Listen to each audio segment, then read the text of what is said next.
मोमिनो, जब तुम नशे की हालत में हो तो जब तक उन अल्फाज को जो मुंह से कहो समझने न लगो, नमाज के पास न जाओ, और जनाबत की हालत में भी नमाज के पास न जाओ,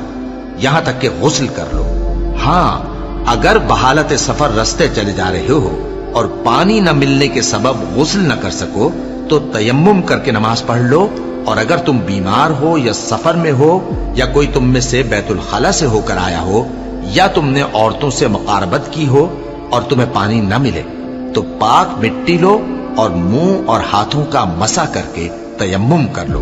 बेशक अल्लाह मुआफ करने वाला है, बख्शने वाला है। भला तुमने उन लोगों को नहीं देखा जिनको किताब से हिस्सा दिया गया था कि वो गुमराही को खरीदते हैं और चाहते हैं कि तुम भी रास्ते से भटक जाओ,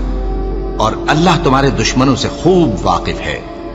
और अल्लाह ही काफी कारसाज है, और अल्लाह ही काफी मददगार है।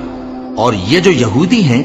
इनमें कुछ लोग ऐसे भी हैं कि किताबुल्लाह के कलेमात को उनके मकामात से हटा देती हैं और कहते हैं कि हमने सुन लिया और नहीं माना,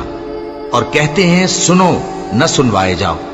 और जबान को मरोड़ कर और दीन में तान की राह से तुमसे गुफ्तगू के वक्त राइना कहती हैं। और अगर यूं कहते कि हमने सुन लिया और मान लिया और सिर्फ इस माँ और राइना की जगह उन्जुर न कहते तो उनके हक में बेहतर होता और बात भी बहुत दुरुस्त होती। लेकिन अल्लाह ने उनके कुफ्र के सबब उन पर लानत कर रखी है, तो ये कुछ थोड़े ही ईमान लाती हैं। ऐ किताब वालों,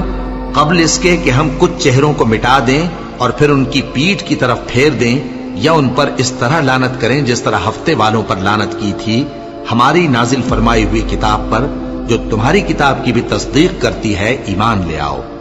और अल्लाह ने जो हुक्म फरमाया सो समझ लो कि हो चुका।